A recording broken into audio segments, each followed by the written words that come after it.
Et oui, bonjour à tous. C'est vraiment une joie d'être parmi vous, d'être tous ensemble. Et surtout si vous êtes là pour la première fois, que vous soyez de passage, que vous cherchiez une église, que vous soyez croyant, que vous ne le soyez pas, soyez vraiment les bienvenus. C'est une joie de vivre ce culte ensemble. Comme le disait David, on est dans une série de prédications sur la vision, on l'a présenté un petit peu et quand on avait commencé à parler de cette vision en janvier dernier, j'avais fait la remarque que peut-être le point sur lequel on est le moins fort aujourd'hui en tant qu'Église, c'est l'axe mission sacrificielle. Et donc c'est pour ça aussi qu'on a voulu faire 3 messages, alors que sur les autres points de la vision, on en fait un petit peu moins. Quoique, réformation spirituelle, on en a bouffé cet été. C'est comme si j'ai l'impression que depuis qu'on a développé la vision avec ces 3 points, c'est comme si on a commencé à prendre un énorme virage au niveau de l'aspect mission sacrificielle. Et pour ceux d'entre vous qui conduisez, vous savez peut-être quand on prend un très grand virage, au début on ralentit un petit peu et quand on arrive vers la fin du virage, c'est comme si on peut remettre le pied sur l'accélérateur parce qu'on voit la ligne droite devant nous, on voit le chemin vers lequel on est emmené. Il me semble que ce dimanche, c'est le dimanche où on accélère sur ce point. On a fait 2 dimanches, maintenant un 3e dimanche d'enseignement dessus. John et son équipe, le groupe de travail, ont fait beaucoup de travail pour nous aider à voir à quoi ça peut ressembler pour nous d'être une église qui est pertinente au niveau missionnel, au niveau du fait de partager notre foi, de connecter avec la ville qui est la nôtre, et on va parler un petit peu concrètement de ce à quoi ça ressemble. Et je vais le faire de 2 manières. Une manière très sèche avec un grand tableau que vous allez voir et une manière un peu plus vivante, j'espère qu'il vous gardera tous très intéressés pendant toute la première partie de la prédication avec 6 histoires. Donc il y a ce passage dans les Écritures qui nous dit ceci, vous êtes les enfants de Dieu, comme Adi nous l'a rappelé ce matin, comme on l'a chanté aussi ce matin, au milieu d'une génération perverse et corrompue. Ça semble un petit peu méchant dit comme ça, mais quand on regarde les infos, on se dit que c'est pas forcément si faux. C'est comme des flambeaux dans le monde que vous brillez parmi eux en portant la parole de la vie. Voilà l'identité du peuple de Dieu, voilà qui on est supposé être et on se dit en pratique, c'est pas facile de le faire. Je me sens pas, moi, comme un flambeau au sein du monde qui porte la parole de la vie, comme celui qui porte la lumière. John nous a parlé d'être des porteurs de lumière dimanche dernier. Donc cette prédication, je vais commencer. On a déjà parlé de Rocky pendant cette prédication, on a déjà parlé de E.T. pendant cette prédication. Est-ce que Georges, qui nous a fait une prédication sur Georges l'agriculteur, est-ce que c'est Georges de la jungle? Je sais pas. On a eu tout ce qui était lumière et les flambeaux, etc. dimanche dernier. Aujourd'hui, la prédication va ressembler un petit peu à ces 2 films. Vous savez, tous ces films qui racontent les histoires de plein de gens différents et on se rend compte d'une manière ou d'une autre, ils sont un petit peu connectés. Donc, je vais commencer en vous présentant. Ah oui, je ne sais pas si vous savez, petite anecdote, pour aérer un petit peu l'ambiance. Au Canada, ils appellent Love Actually, ils l'appellent réellement l'amour. Ils sont trop forts, ces Canadiens. Et puis, The Holiday, c'est les vacances. Donc voilà, si vous voulez l'appeler par les noms franco, français, québécois, canadiens, vous connaissez les noms québécois-canadiens maintenant. Mais voilà, en tout cas, je vous présente pour commencer Sébastien. Sébastien, il est informaticien, ingénieur informatique, il habite à Clamart. Quand il était petit, sa mère l'emmenait à l'église et au moment d'entrer en fac, il a un petit peu laissé tout ça sur le bord de la route. Et aujourd'hui, il ne se pose pas trop la question de savoir s'il est chrétien ou pas. Il est complètement sur autre chose. Il a trouvé sa voie, trouvé sa carrière et il est lancé dedans. Il a ses propres centres d'intérêt, ses amis, etc. Il a un collègue qui s'appelle Lucas, mais celui-là, on y vient. Je vous présente maintenant Marina. Alors pour Marina, étudiante en sciences sociales, et pour elle, c'est très clair. Pour Marina, ni Dieu ni maître. Si elle parle d'église, ce qui lui arrive très rarement, c'est seulement pour railler contre les traditions patriarcales qui ont fait peser un carcan sur les personnes les plus opprimées dans la société.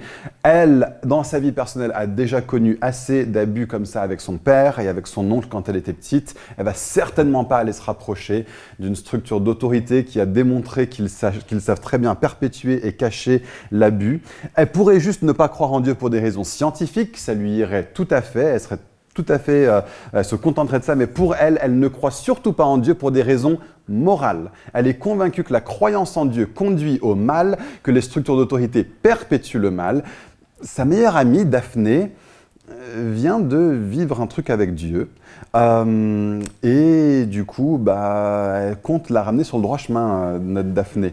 Mais Daphné l'a invitée à aller à son baptême au mois de novembre. Elle se dit que peut-être qu'elle va y aller, mais si elle y va, elle risque de taper un scandale pendant le culte de baptême. On verra bien.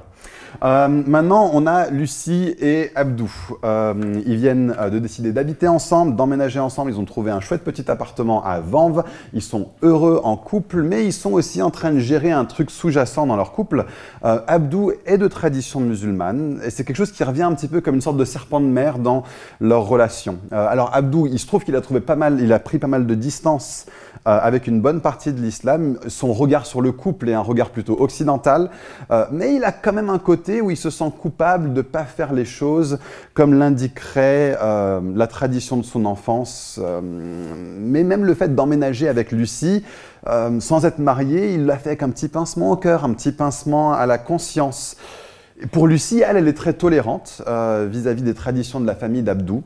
Mais en même temps, elle a comme une sorte de crainte résiduelle qui est là d'un côté un peu peut-être plus tradi, plus macho, qui pourrait refaire surface.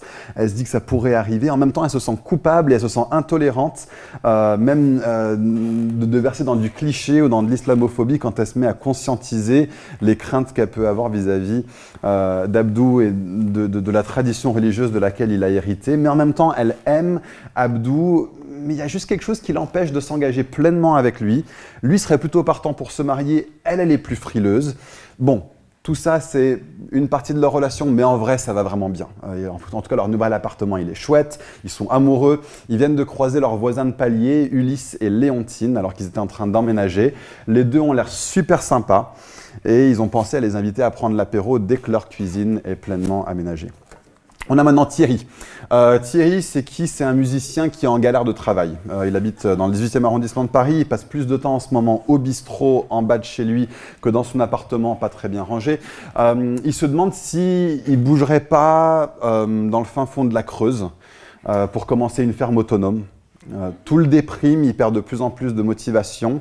Et ce matin-là, dans son bistrot habituel, il voit un groupe de 3 personnes qui ont l'air de regarder la Bible ensemble. Il n'est pas certain, mais il se dit peut-être même qu'ils sont en train de prier. Je ne suis pas sûr, ça lui semble un petit peu décalé comme endroit pour faire ça. Lui, il imaginait que les gens ne priaient que dans les églises, mais bon, soit, hein, chacun fait ce qu'il veut. En tout cas, ils avaient l'air joyeux. Mais Thierry se dit qu'ils sont juste naïfs en fait. Et un jour, la réalité va venir au galop et ils vont arrêter avec leur bondieuserie. Donc ça, c'est Thierry. Il nous en reste 2. Je vous présente maintenant Shekinah. Alors Shekinah, fille de pasteur, sa mère était évangéliste itinérante et dans l'église, Shekinah, quand elle était petite, elle a vu des sacrées dingueries. Le nombre de fois qu'elle a fait ses devoirs par terre, au fond de la salle de culte, alors que ses parents faisaient des veillées de prière avec des gens qui se roulaient par terre, une musique à fond, etc. Elle, Shekinah, elle voyait ses amis à l'école qui avaient une vie un peu plus normale. Et elle s'est dit, à la première occasion, je sors de là, quand elle était ado. Elle se demande à moitié, même si elle n'a pas grandi dans une secte, en fait, la frontière entre qu'est-ce qui est légitime et qu'est-ce qui l'est pas. Qu'est-ce que les gens ont le droit de demander à autrui et qu'est-ce qui n'est pas légitime lui semble très flou. Elle n'a pas réussi à se construire au niveau de ses limites personnelles qu'elle peut poser dans sa vie. En tout cas, elle en veut à ses parents. Elle se sent un petit peu paumée. Mais au moins, elle a trouvé sa voie professionnellement. Elle est esthéticienne. Et au moins dans le monde du travail, les règles sont claires en fait. Elle a un contrat qui lui dit qu'est-ce qui est demandé d'elle et qu'est-ce qu'elle reçoit en retour, où sont les limites. Et elle est contente et elle fait sa vie en fait. Elle essaye d'aller voir ses parents aussi peu souvent que possible, parce qu'à chaque fois, si ce n'est pas des réprimandes ou des choses qu'elle voit un petit peu comme de la manipulation sous-jacente, c'est des commentaires en creux qui cherchent à la ramener, à la faire revenir à Dieu. Et ça, elle en veut tout simplement pas. Pour elle, Dieu et l'Église, ça fait un, et elle s'est jurée de jamais retourner dans une église. Et puis enfin, on a Emma. Emma, elle est tout juste titulaire d'un poste de prof de musique dans un collège en Île-de-France. Alors Emma, elle est agnostique. Plus que ça, elle est ce que les théologiens et les sociologues appellent aujourd'hui apathéiste. Ça veut dire quoi, apathéiste? C'est quelqu'un pour qui la religion la laisse tout simplement apathique. C'est pas que je suis pour ou je suis contre ou je sais pas. C'est genre, la question ne se pose même pas. C'est pas dans sa réalité, c'est pas dans son monde. Elle est totalement apathique par rapport à la question. Il n'y a personne dans son entourage qui croyait en Dieu alors qu'elle grandissait. Pareil à l'école, elle n'avait jamais d'amis qui avaient une relation avec Dieu. Je dirais que là où elle touche de plus près à quelque chose de vaguement religieux dans sa vie, c'est qu'elle a 2 collègues dans la salle des profs qui s'amusent toujours à parler de questions un peu profondes. Le plus souvent, c'est juste des sujets de société. De temps à autre, ils se trouvent à parler de l'existence de Dieu, de choses comme ça. Et elle aime bien l'approche de son collègue Achille. Il pose des questions en fait, Achille, et des questions qui font réfléchir, et ça fait réagir les autres, du coup ça l'amuse, elle trouve ça assez intéressant à regarder, mais voilà, sinon Dieu n'est pas présent du tout dans la vie d'Emma. Et en fait, toutes ces personnes, ils s'en rendent pas compte, mais ils sont en contact avec des gens qui sont en train de devenir de plus en plus des disciples de Jésus, saint et impactant dans une église qui a décidé de mettre un accent de plus en plus fort sur cette idée de réformation spirituelle, de vie communautaire et de mission sacrificielle. Si vous êtes à Fireplace, si vous étiez déjà à Fireplace en janvier dernier, vous reconnaîtrez ces personnes. Si vous n'étiez pas là au moment de cette prédication, vous pouvez aller la retrouver sur YouTube. On a présenté ces 6 personnes, chacun qui est sur un axe un petit peu décalé par rapport à une vie chrétienne pleine et entière et équilibrée et impactante.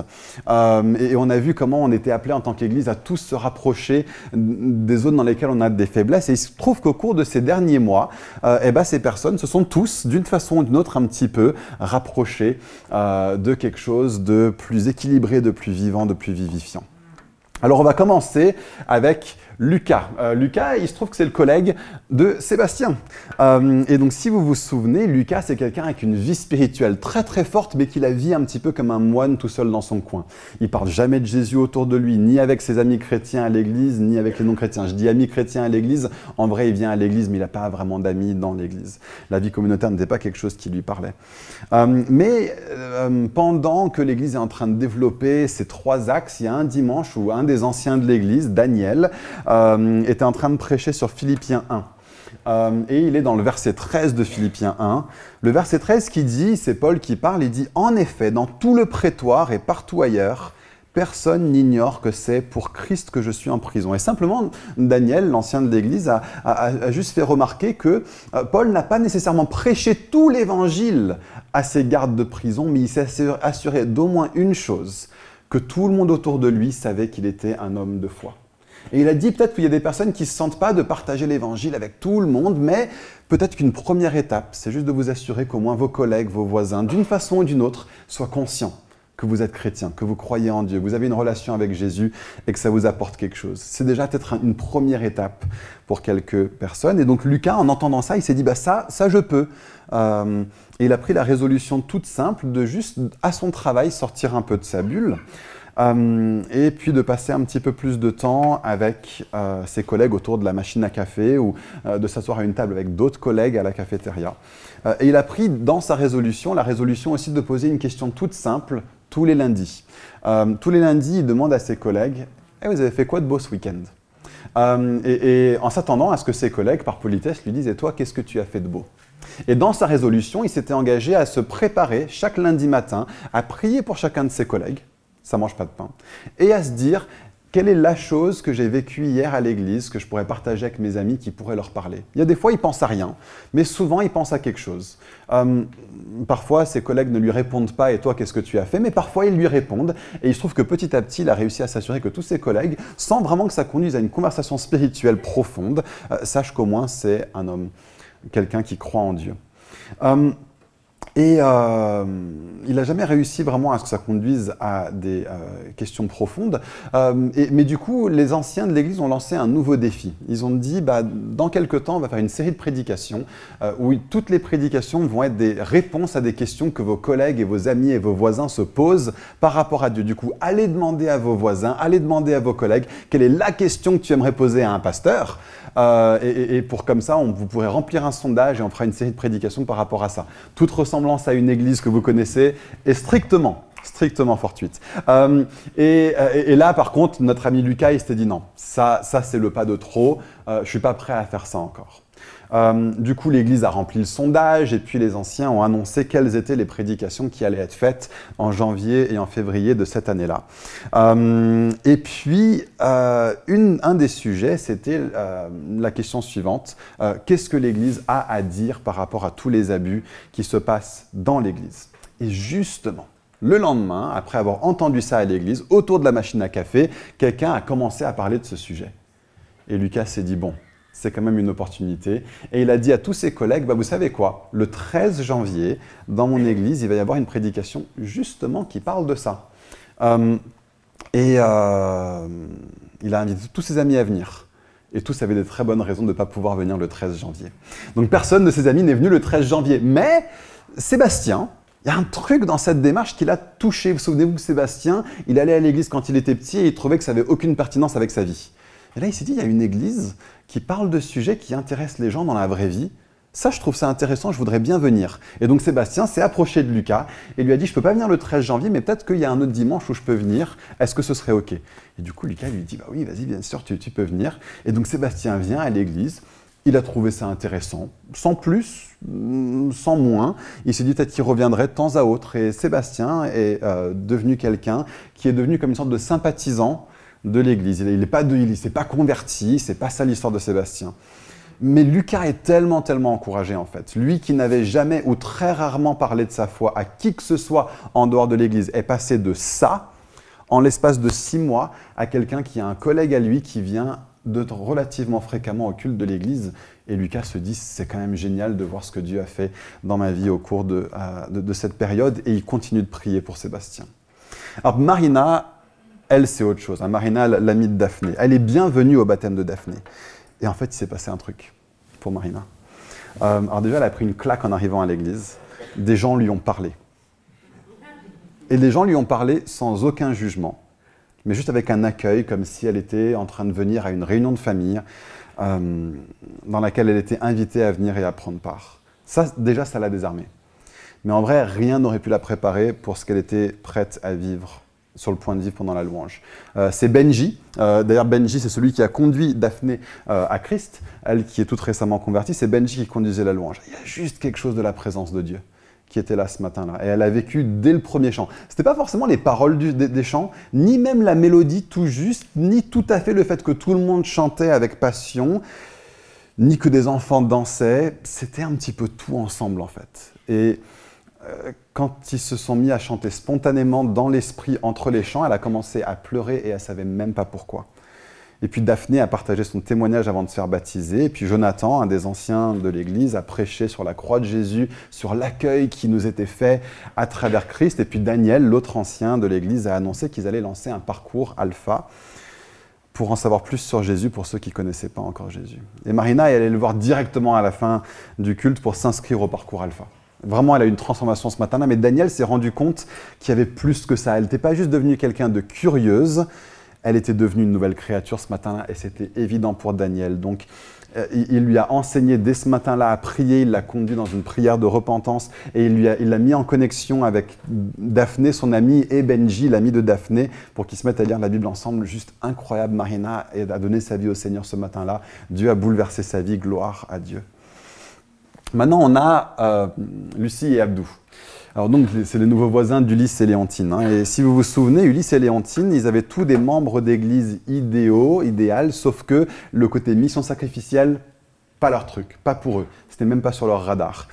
Mais du coup, les anciens de l'église avaient demandé à tous les responsables de groupes de maison de penser à quelque chose dans l'année qui vient qui allait pouvoir développer l'axe mission sacrificielle au niveau des groupes de maison. Et il se trouve qu'Ulysse et Léontine, en très bons membres d'église, sont responsables d'un groupe de maison. Alors eux, ils se sont dit, on n'a aucune idée qu'est-ce qu'on peut faire.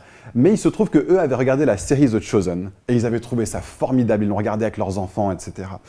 Et du coup, quand une fille dans leur groupe de maison a dit, peut-être qu'on pourrait organiser des soirées où on fait des sortes de soirées ciné-popcorn dans le groupe de maison autour de la série The Chosen. Là, Ulysse et Léontine, il leur a pas fallu beaucoup plus pour se dire l'idée est géniale, allez, venez, on fait ça. Et il se trouve qu'eux aussi ont invité leurs amis Lucie et Abdou juste avant à venir prendre l'apéro chez eux. Du coup, Lucie et Abdou étaient super touchés parce qu'eux avaient pensé à inviter Ulysse et Léontine, mais comme Ulysse et Léontine ont pris les devants, ils l'ont fait, ils ont été proactifs, et ils étaient vachement touchés d'être invités. Ils ont eu un super bon contact avec eux et du coup, tout de suite, Ulysse et Léontine leur ont dit on fait une soirée ciné-popcorn dans 2 semaines, est-ce que ça vous intéresse de venir? Il y aura d'autres personnes qui seront là, ça va être un film sur Jésus, vous inquiétez pas, c'est pas du tout kitsch, franchement, venez, ça va être génial. Et franchement, Lucie et Abdou se sont dit, franchement, c'est nos voisins de palier, ça ne coûte pas grand-chose de traverser le palier et de venir, et puis au pire, on n'aime pas, et puis tant pis. Et en fait, les deux ont été scotchés. Juste scotchés. Lucie a été touchée par le personnage de Marie-Madeleine sans trop qu'elle sache pourquoi. Et Abdou, bah, c'est le personnage de Nicodème qui l'a vraiment, vraiment touché. Quelqu'un qui était aux prises avec des traditions religieuses de sa famille et une sorte de pression sociale. Mais surtout, en fait, les deux, ils ont juste rencontré Jésus, en fait, à travers la représentation qui en est faite dans The Chosen. Et du coup, ils ont juste cheminé dans le groupe de maison. Ils ne venaient pas le dimanche matin au culte, mais ils ont cheminé dans le groupe de maison. Ils ont regardé toute la série The Chosen, 6 semaines de suite, soirée ciné popcorn. Et Abdou a été tellement touché par Jésus qu'en fait, il a accepté totalement et comme une chose très naturelle, même si rempli de crainte, d'assumer ses convictions vis-à-vis de ses parents. Il leur a parlé du fait qu'il devenait chrétien. Et du coup, ce qui était chouette pour Abdou, c'est qu'il avait enfin l'impression d'être intègre avec ses convictions et de ne pas vivre une double vie. Et Lucie était rassurée, parce que de une, elle n'avait pas juste à tolérer les traditions religieuses de son chéri, mais elle avait maintenant un cheminement spirituel qui était parallèle avec celui de son chéri, et les deux ont trouvé en Jésus le modèle du mari idéal auquel Abdou pouvait aspirer, avec lequel Lucie se sentait pleinement en confiance. Et puis les deux ont commencé à cheminer, ils ont commencé à venir au culte, ils se sont fait baptiser. Pour Ulysse et Léontine, c'était dingue en fait. Ils avaient toujours idéalisé l'Église avec une vie communautaire qui était forte, et puis des gens qui habitent proches de chez nous, etc. Et ils ont commencé à enfin pouvoir vivre exactement ce qu'ils désiraient vivre à l'Église, au moment où ils se sont ouverts à l'aspect mission sacrificielle. C'est quelque chose qui a rajouté la pièce manquante à ce qu'ils avaient toujours voulu vivre à l'Église. Alors maintenant, Thierry. Alors Thierry, en fait, le groupe qu'il voyait en train d'étudier la Bible ensemble, c'était ce qui s'appelle un groupe de croissance. 3 personnes qui se retrouvent pour lire la Bible ensemble, et puis c'est 3 personnes qui font partie de la Braise qui est dirigée par Benji. Et donc du coup, c'était Benji qui était là avec son groupe de croissance. L'Église a un plan de lecture, il se trouve, et du coup, le groupe de croissance, ils se sont dit, venez, on suit le plan de lecture ensemble. Et le plan de lecture les avait conduits dans la lecture du livre des Actes. Ils étaient dans Actes chapitre 8, c'est l'histoire de Philippe et de l'Éthiopien. Si vous ne connaissez pas l'histoire, allez lire Acte 8 quand vous rentrerez chez vous. Et donc, il se passe qu'ils sont tous provoqués par ce Philippe qui arrive et qui se retrouve avec un Éthiopien qui ne connaît pas du tout Jésus. Et Philippe provoque une conversation pour que l'Éthiopien rencontre Jésus. Et du coup, Benji, fidèle un petit peu à son côté leader, motivant, un peu foufou, il dit aux 2 autres, venez, on se met à prier et on demande à Dieu de nous donner une parole de connaissance pour quelqu'un dans le bar et puis on va lui partager. Et du coup, il se trouve qu'alors qu'il prie, il y en a un d'entre eux qui a comme une image de quelqu'un qui est là et puis qui a une pelle et il creuse devant lui. Et c'est comme si le Seigneur venait le voir et lui dit « Non, il faut que tu commences à creuser dans ton cœur parce que la solution à ce vide que tu trouves en toi ne se trouve pas par le changement de tes circonstances, mais par une transformation que Dieu veut faire en toi. » Et du coup, ils sont là « Bon, ok, la parole est super cool, c'est pour qui ?» Ils regardent autour d'eux et puis le Saint-Esprit leur met à cœur Thierry. Du coup, ils se disent, va falloir qu'on aille lui partager. Et les autres sont là, genre, non, jamais de la vie. Et Benji dit, allez, j'y vais si vous venez avec moi. Du coup, ils se motivent un petit peu à 3 pour y aller. Et ils partagent cette image avec Thierry. C'est Benji qui prend la parole, mais les 2 autres sont à côté de lui. Et du coup, cette image de Thierry, il est bluffé en fait, parce qu'il y a cette idée de quelqu'un qui creuse et qui creuse et qui creuse. Lui, son projet, c'était de déménager dans la Creuse pour échapper un petit peu à sa vie. Et du coup, Thierry est bluffé, il lui raconte un petit peu qu'est-ce qu'il était en train de vivre, son cheminement. Et les 3 là, ils sont super ambiancés, ils disent « Allez, vas-y, viens, on prie pour toi, est-ce qu'on peut prier pour toi ?» Thierry est là, oui, si vous voulez. Il prie pour lui. Thierry, il est touché en fait, il trouve ça vraiment touchant. Et puis Benji est là, vas-y, c'est bon, il va se convertir. Et puis il a une carte de visite avec les coordonnées de l'église, il lui laisse son numéro de téléphone, il lui dit « Vas-y, viens, on prend un café dimanche à 9h30, je t'invite devant la salle de culte, et puis on ira au culte ensemble. » Il lui donne le numéro de téléphone et la carte de visite à Thierry. Et Thierry le recontacte jamais. Et on n'a pas vraiment de nouvelles de ce qui est arrivé à Thierry depuis. Et voilà, c'est un petit peu la fin de l'histoire de Thierry. C'est pas que des happy end. Hein. Alors maintenant, Shekinah. Donc Shekinah, esthéticienne, elle n'est pas sûre de l'église dans laquelle elle a grandi, si c'était OK ou si ça ne l'était pas. Et un beau jour, elle se retrouve avec comme cliente Anne-Marie. Alors Anne-Marie, si vous vous souvenez, Anne-Marie, c'est une femme extrêmement avenante, super sociable, pas vraiment avec une vie spirituelle particulièrement profonde. Et en fait, parce que l'église avait développé et déployé au cours de ces derniers temps beaucoup de moyens pour permettre à l'église de plus prier, de plus lire la Bible, etc., ça a vraiment fait une différence chez Anne-Marie, et elle s'est retrouvée naturellement à juste plus vouloir parler de Dieu dans ses conversations quotidiennes par rapport à avant, juste parce qu'elle passe plus de temps à regarder Dieu, donc Dieu fait plus partie de sa réalité, et cette transformation fait une différence pour Anne-Marie. Et du coup, donc Anne-Marie, comme d'habitude, elle va chez l'esthéticienne et elle papote avec l'esthéticienne, parce que c'est Anne-Marie, forcément. Elle a le contact très facile, et du coup, elle voit le petit badge avec marqué Shekinah dessus, et elle dit « Ah, c'est un beau prénom, Shekinah, qu'est-ce que ça veut dire ?» Et du coup, Shekinah, qui jusque-là était très souriante, perd un petit peu son sourire, et lui, ça veut dire « habitation de Dieu ». Et là, bon, Anne-Marie, elle avait les yeux fermés, en train de se faire les paupières, les cils, je ne sais pas ce qui se passe, c'est une esthéticienne. Mais... En tout cas, elle avait les yeux fermés, elle ne s'est pas rendue compte que Shekinah, son air est devenu un petit peu plus sombre. Et du coup, Anne-Marie, elle embraye tout de suite. Elle lui dit « Ah tiens, c'est génial, c'est un beau prénom, etc. Est-ce que tu vas à l'église? Est-ce que tu es chrétienne, etc. » Et en fait, Shekinah, elle s'ouvre un petit peu à elle, elle lui raconte tout ce qu'elle a vécu à l'église. Alors Anne-Marie, dans son insouciance, ne s'était jamais rendu compte que c'était possible des églises où il y avait des fonctionnements comme ça. Et en fait, elle a su exprimer vraiment de la compassion pour Shekinah. Et lui dire à quel point, tu sais, ce que tu as vécu, c'est pas normal en fait. Il y a des églises où c'est pas comme ça que ça se passe. Et je crois vraiment que c'est pas normal ce que tu as vécu à l'église. Tu as le droit de croire et de conscientiser que c'est pas normal. Mais tu vois, si tu venais dans mon église, tu verrais, ça se passerait très différemment. Il y a beaucoup plus de liberté, etc. Et Shekinah lui a juste dit, franchement, non, ça ne m'intéresse pas, je me suis juré que je ne retournerai jamais dans une église. Et Anne-Marie a eu le bon sens de respecter ça. Et du coup, Anne-Marie s'est dit, bon, il y a deux choses que je peux faire. Je peux prier pour cette jeune femme tous les jours. Et elle s'est engagée à le faire. Elle en a parlé avec son groupe de maison. Et son groupe de maison, même si eux n'ont jamais rencontré Shekinah, fréquemment, ils prient pour elle. Donc ça, c'est une chose qu'ils font. Et l'autre chose, c'est qu'elle s'est dit, bon, bah, c'est décidé, dès que je vais chez l'esthéticienne, c'est là où je vais aller. Et je vais les appeler à l'avance pour dire, j'aimerais trop que ce soit Shekinah qui soit mon esthéticienne. Est-ce qu'elle est disponible ce matin-là? Et elle ne lui parle pas de Dieu à chaque fois. En fait, elle lui parle de Dieu très peu fréquemment. Mais elle a décidé d'entretenir une relation avec elle. On ne sait pas où va mener cette histoire entre Anne-Marie et Shekinah, mais en tout cas, voilà la démarche dans laquelle se trouve Anne-Marie. Et puis enfin, Emma.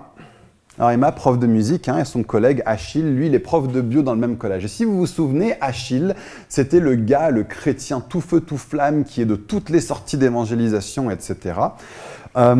Mais par contre, ce qui était intéressant avec Achille, c'est qu'il était très très partant pour les sorties d'évangélisation, comme ça pour aller voir des inconnus dans la rue.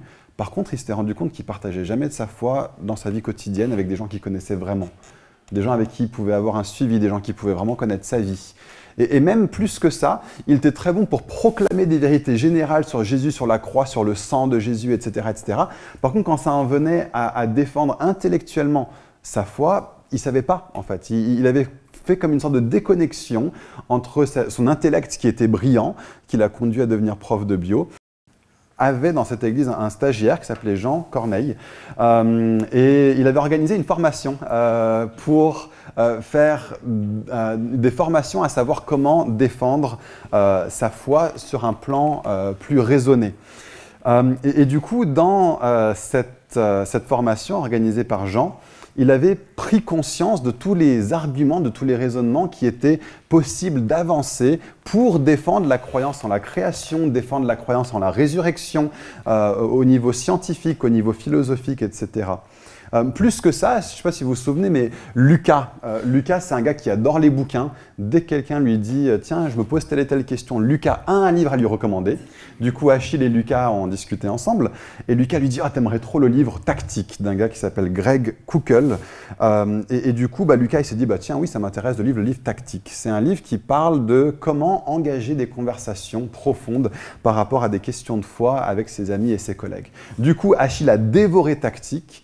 Et il s'est senti beaucoup plus équipé pour savoir comment avoir des conversations pleines de sens et de pertinence. C'est justement ce côté qu'Emma avait remarqué, que Achille n'était pas celui qui était toujours là à parler, mais il posait les bonnes questions au bon moment. Ça, c'est quelque chose qu'il a appris dans Tactique, en fait. Donc voilà, petite recommandation pour le livre Tactique de Greg Koukl, il est vraiment, vraiment bien. Et on sort de l'histoire, je brise le troisième mur. Et du coup... voilà, Achille rentre dans cette démarche et Emma était toujours là un petit peu en marge de ces conversations. Et un jour, juste avant Noël, Emma elle est en train de se balader à un centre commercial pour faire ses courses de Noël. Et elle voit un petit groupe de personnes qui étaient là en train de faire une sorte de présentation de quelque chose, elle ne savait pas trop quoi. Et elle se rend compte qu'Achille est là. En fait, l'Église, juste avant Noël, avait organisé un ensemble de choses.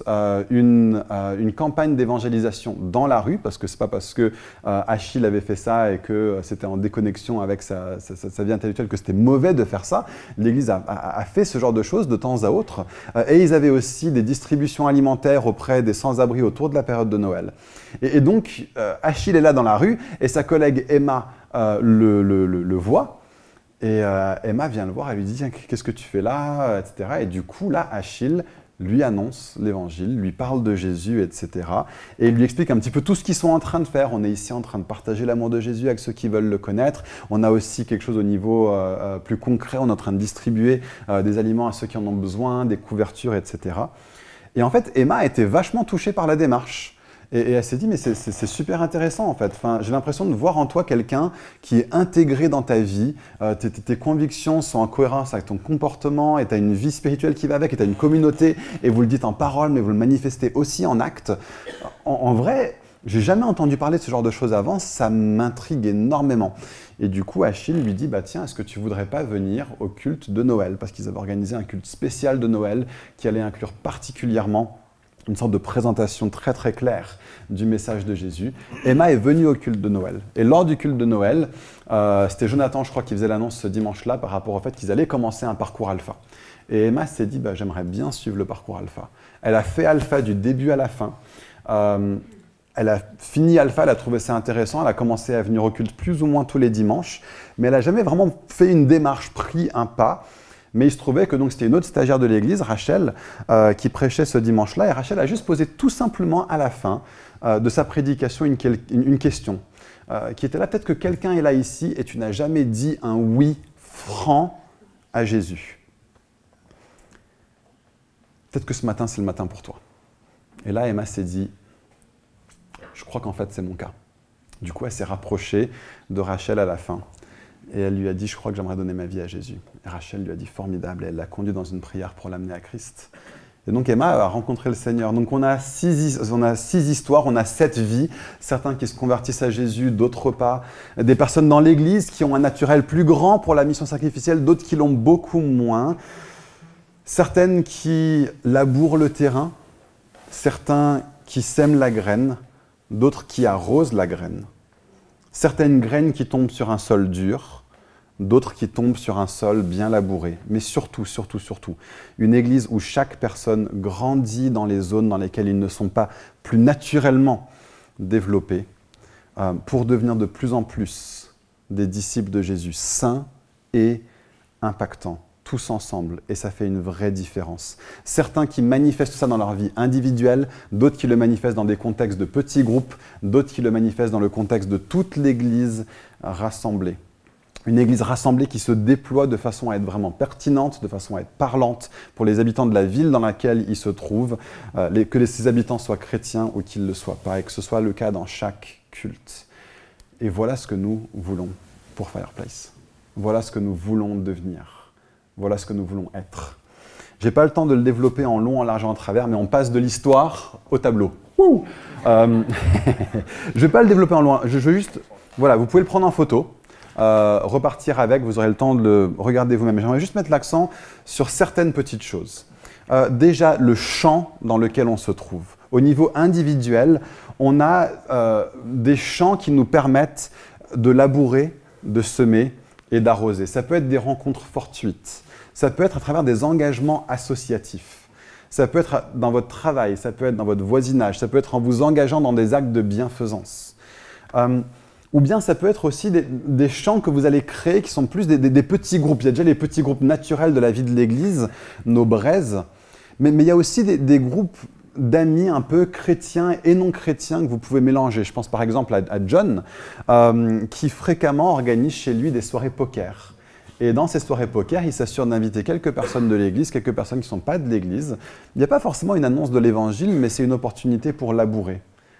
on est juste, on devient amis avec des personnes qui ne connaissent pas le Seigneur et on le fait ensemble. Et chaque personne étant différente, certains ont plus d'aptitude pour poser des bonnes questions, quelqu'un qui est meilleur pour vraiment apporter le message de l'Évangile de façon précise et concise à un moment donné, quelqu'un qui est là pour aider quelqu'un qui chemine à prendre une décision. On est tous un peu différents et on apporte quelque chose de différent dans ces contextes-là. Et puis il y a le contexte de l'Église tout entière. Alors déjà, il y a le rassemblement normal de l'Église, le culte du dimanche matin, comme tous les cultes, qui sont appelés à devenir de plus en plus des moments où, avant le culte, pendant le culte et après le culte, l'aspect de la mission sacrificielle est présent à notre esprit et on le vit. Que de temps à autre, il y aura des cultes un peu plus spéciaux, peut-être à Noël, peut-être à Pâques. Mais il y a aussi quelque chose qu'on aurait à cœur de faire, qu'on n'a pas aujourd'hui eu l'opportunité de développer, mais c'est comme une sorte de bouteille à la mer que je lance. L'aspect des actions sociales qu'on peut vivre en tant qu'Église. On n'a pas grand-chose là-dessus, mais ça fait partie de la mission sacrificielle, ça aussi. De faire du bien autour de nous, d'être une lumière par nos actes et pas seulement par nos paroles. Donc voilà les chants. Je reviens aux chants individuels, surtout sur la partie semée. Et là, je veux interpeller chacun d'entre nous. On se trouve peut-être certains avec plus d'aptitude et d'autres moins d'aptitude. Et ce que j'aime trop, c'est que dans le Nouveau Testament, on a beaucoup de cas de figure de comment on peut devenir de plus en plus quelqu'un qui est comme un flambeau dans le monde qui porte la lumière de la vie. Peut-être que pour vous, vous êtes comme Lucas. Jamais parler autour de vous du fait que vous êtes croyant. Peut-être que pour vous, la première étape, c'est juste Philippiens 1,13. Il y a une faute de frappe, c'est 1,13, pas 1,10. Où juste Paul dit à tous ceux qui sont ses gardes de prison, c'est pour le Christ que je suis dans les chaînes. Pas plus. Mais déjà, c'est un énorme premier pas, que les gens autour de vous sachent que vous êtes une personne de foi. Peut-être la deuxième étape, c'est ce qu'on voit dans Actes 10, 33 et dans 1 Pierre 3, verset 5. Ce n'est pas vous qui provoquez des conversations. Vous pouvez lire ces textes à nouveau. Je n'ai pas le temps de tous les lire parce qu'on a encore pas mal de petites choses à voir encore ce matin. Mais c'est des passages où quelqu'un pose une question et lorsqu'on me pose une question, je suis prêt à répondre. Et moi, je ne vais pas aller engager la conversation, je ne me sens pas prêt à ça. Mais au moins, je suis prêt quand quelqu'un me pose une question, si quelqu'un me pose une question, pour rendre témoignage de l'espérance qui se trouve en moi. Peut-être l'étape 3, si vous vous sentez déjà à l'aise avec ça, peut-être que pour vous, le prochain pas à prendre, c'est de savoir provoquer une conversation. On le voit dans Acte 8, versets 30 à 31, c'est Philippe et l'eunuque éthiopien, avec juste une question, est-ce que tu comprends ce que tu es en train de lire ? Philippe ouvre la conversation à des choses spirituelles avec cet homme éthiopien. Peut-être une quatrième étape, c'est de devenir des personnes qui savent eux-mêmes introduire quelque chose de spirituel dans une conversation qui ne tourne pas encore autour des choses spirituelles. C'est ça cette idée d'être comme des flambeaux qui portent la lumière de la vie. Dans un endroit qui est sombre, je rentre avec ma lumière pour que les gens voient et entendent ce que le Seigneur a à nous dire. Peut-être que vous vous sentez déjà à l'aise avec ces 4 étapes. Peut-être que pour vous, l'étape numéro 5, celle à laquelle Dieu est en train de vous appeler, c'est d'apprendre à être des personnes qui peuvent, un peu comme Benji au bistrot, apporter une parole de connaissance pour quelqu'un qui s'y attend absolument pas. Partager l'évangile, prier pour le miraculeux, voir une guérison en dehors de l'église. Peut-être qu'il y a des gens ici ce matin, c'est ça dans lequel Dieu vous appelle et vous dire les 4 autres, je les fais déjà. Allons jusqu'à l'étape 5. On le voit partout dans le Nouveau Testament, on le voit partout dans la vie de Jésus. Mais peut-être que vous n'en êtes pas du tout à l'étape 5. Peut-être que vous en êtes à l'étape 0. Que chacun d'entre nous prenne un pas de plus pour qu'on entre tous dans cet aspect de la mission sacrificielle et arrosons-le d'une vie qui est cohérente. Prenons des nouvelles des gens, persévérons dans l'amour envers les gens et prions pour ces personnes. On veut avoir des formations qu'on va mettre en place de plus en plus dans l'Église. On veut que il y a des personnes qui en sont à l'étape 4 ou 5 et vous le connaissez, ils sont dans votre groupe de maison, ils sont dans votre braise et vous en êtes à l'étape 1 ou 2. Parlez avec cette personne pour apprendre de sa part. C'est ça aussi l'Église, on s'encourage mutuellement, on prie mutuellement. Peut-être qu'on veut multiplier de plus en plus la possibilité d'avoir des témoignages de comment les personnes ont rencontré Christ qui soient partagés même dans la vie de l'Église tout entière. Quelque chose par rapport aux petits groupes. Réfléchissez en tant que braise à vous dire comment, d'une manière qui nous est précise en tant que braise et qu'on est tous d'accord que ce serait pertinent, trouvons une manière d'être plus axé sur le côté mission sacrificielle en tant que braise cette année.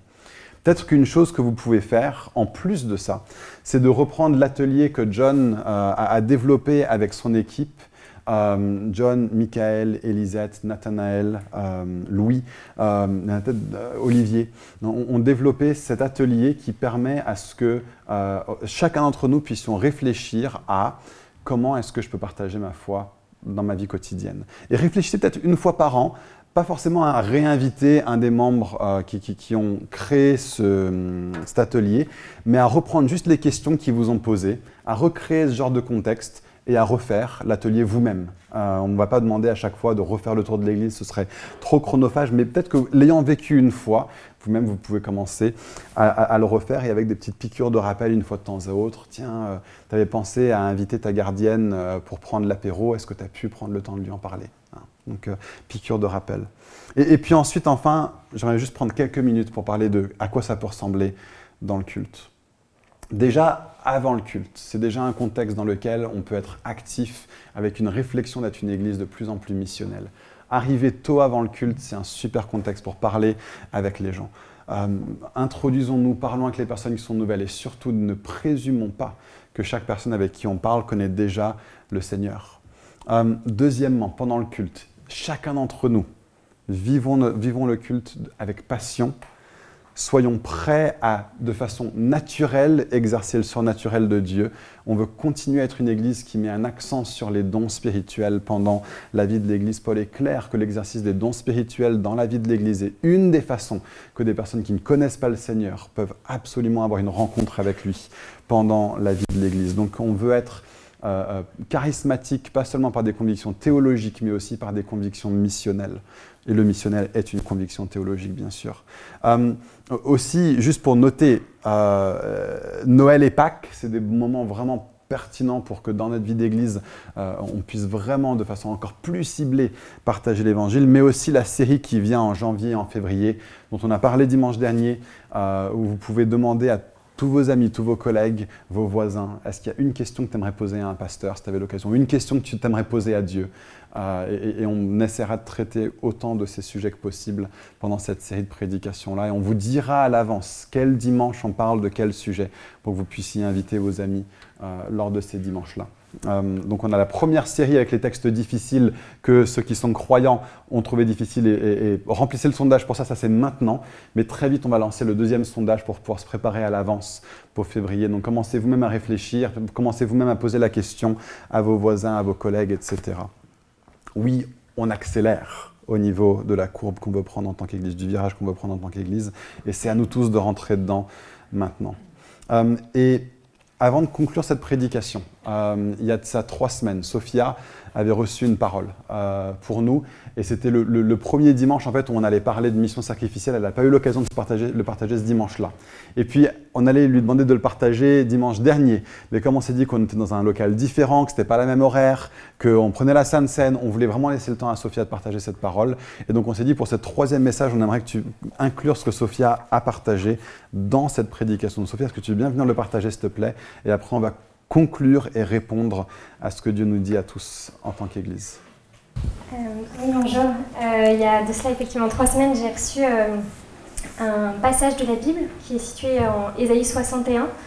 Et alors que je le recevais, je ressentais vraiment que c'était adressé à l'Église et que tout le monde devait d'une manière ou d'une autre le relire, se saisir un peu de ce passage et de voir comment Dieu l'interpelle par rapport à ce passage. Donc je me permets de le lire.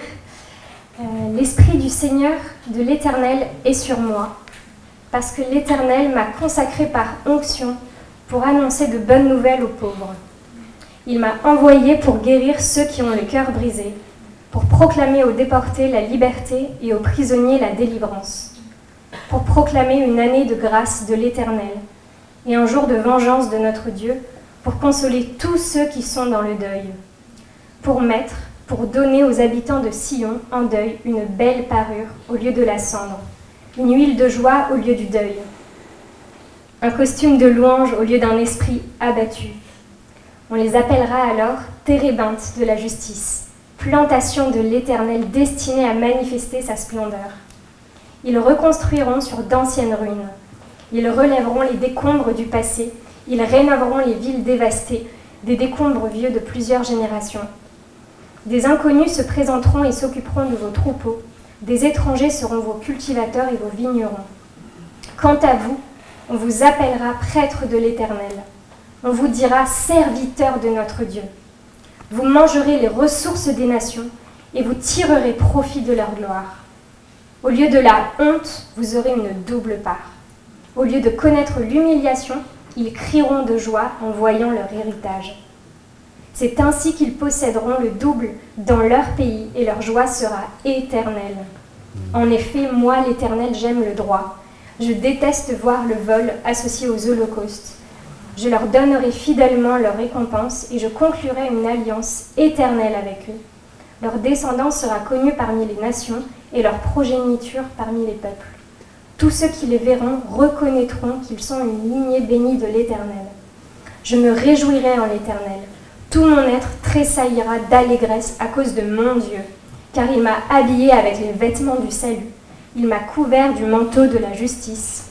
Je suis pareil au jeune marié qui, tel un prêtre, se coiffe d'un turban splendide, à la jeune mariée qui se pare de ses bijoux. En effet, tout comme la terre fait sortir son germe, tout comme un jardin fait pousser ses semences, le Seigneur, l'Éternel, fera pousser la justice et la louange devant toutes les nations. Et vraiment, je ressentais avec ce passage que c'était un appel à être un canal de Dieu. Vraiment cette année de se saisir de ce passage et de se dire, en fait, le Seigneur, il a envie aussi d'une année de gloire pour proclamer sa vie dans nos vies. Voilà. Cool. Merci Sophia. Et tiens, ça qui est tombé. Voilà. On est senti avec David que c'était pas fortuit, ce passage. L'Esprit du Seigneur est sur moi et il m'a envoyé. Et ce passage, dans Luc chapitre 4, Jésus le prend, il arrive dans une synagogue et il ouvre le texte et il le lit. Et il dit « Aujourd'hui, cette parole s'accomplit parmi vous ». Jésus est celui à qui faisait référence ce texte. Et comme d'autres passages qui parlent de Jésus, notamment dans Ésaïe, par exemple, un passage qui dit « Je t'ai appelé, je t'ai établi pour être la lumière des nations ». Jésus vient et il dit « Ce texte, ça parle de moi ». Mais dans le livre des Actes, les apôtres prennent ce même texte et ils disent « Ce texte, ça parle de nous ». Ésaïe 61, « L'Esprit du Seigneur est sur moi, et il m'a consacré par onction pour annoncer la bonne nouvelle, pour rendre liberté aux captifs, le recouvrement de la vue aux aveugles. » Ce passage parle de nous. Et la seule question qui est là, c'est est-ce que nous allons entrer dans cette identité qui est la nôtre ? On a quelque chose à vivre. Je suis convaincu de ça en tant qu'Église. On sent que Dieu nous a parlé par rapport à cette vision et que l'aspect mission sacrificielle est vraiment quelque chose qu'on est appelé à développer de plus en plus, à être une Église qui, par tous les moyens, et chacun à sa manière, partage l'Évangile autour de nous. On veut voir Christ élevé, manifesté sur cette ville et sur ce pays. Et ça ne passera pas par qui que ce soit d'autre que son Église. C'est quelque chose de collectif, chacun fait sa part, chacun le fait de façon différente, de façon différenciée, mais on est tous appelés à entrer dedans. J'aimerais juste lire deux petites choses pour finir, et puis on va prendre un temps quand même assez significatif de réponse à ce message. La première chose, c'est que c'est progressif. C'est un grand virage qu'on prend. Et je crois vraiment qu'avec les différentes paroles qu'on a reçues avant le culte et puis pendant le culte, et puis même d'avoir des interruptions pendant la prédication, ça ne nous arrive pas tous les dimanches, mais je pense que Dieu est en train de parler à de plus en plus de monde et qu'on est vraiment appelé à entrer là-dedans. Et John nous partageait dimanche dernier par rapport au livre Témoignages d'une église qui a vécu ce genre de virage aussi en Irlande du Nord. Et le pasteur de l'église a dit, en fait, pour ceux qui regardaient l'église de l'extérieur, ils se sont dit, mais il se passe un truc de fou dans cette église, il y a plein de personnes qui ne connaissent pas le Seigneur, qui se rapprochent de lui, etc. Dieu est vraiment en train d'envoyer une vague soudaine. Et lui a dit, mais en fait, pour ceux qui l'ont vécu de l'intérieur, ça ressemblait à un mouvement progressif. De l'extérieur, ça ressemblait à un mouvement soudain de Dieu, mais à l'intérieur, ça ressemblait à un mouvement progressif. Un mouvement qui était marqué par la prière, un mouvement qui était marqué par la transformation des mentalités de chacune des personnes de l'Église, un mouvement qui passait par des décisions stratégiques qui étaient prises par les responsables de l'Église pour que la culture de l'Église soit juste un petit peu changée au niveau de l'axe et de la focalisation de là où l'Église s'oriente et là où va l'Église. Donc c'est quelque chose de progressif et soyons encouragés des signes qu'on voit déjà et appuyons ce que Dieu est en train de faire par l'Esprit, ajoutons notre vie, ajoutons notre façon d'être, ajoutons une vie de transformation pour aller de plus en plus vers ça. Et la deuxième chose que je voulais vraiment mentionner, c'est qu'on parle beaucoup de mission, mais notre énoncé de mission, de vision dit bien mission sacrificielle. Tout ce que je viens de décrire, tous les petits pas qui ont été pris par Lucas, par Achille, par Anne-Marie, par Ulysse et Léontine, ça a été quelque chose de sacrificiel qui leur a coûté. Dans une vie qui nous pousse au consumérisme et au regard sur soi. Ça coûte de changer. Ça coûte d'aller à contre-courant de là où notre société veut nous conduire. Et je voulais juste lire une citation de Michael Goin dans un livre qu'il a écrit sur la mission. Pour faire contraste, nous devons être une communauté altruiste qui se donne dans un monde égoïste qui prend. La culture occidentale tourne entièrement autour du noyau du « moi ». La politique est façonnée par la focalisation sur les droits individuels et la vie économique se bâtit sur l'intérêt de soi. Nous sommes témoins aujourd'hui du fruit moisi de ce noyau culturel, c'est-à-dire un égoïsme qui est apathique envers le besoin humain, un narcissisme égocentrique, une habitude de revendiquer pour soi, comme si tout nous était dû. Une victimisation qui refuse de prendre responsabilité, une obsession pour mes droits, mon estime de soi, mon accomplissement personnel. Une société de consommation nous pouponne et nous fait penser avant tout à mes propres besoins.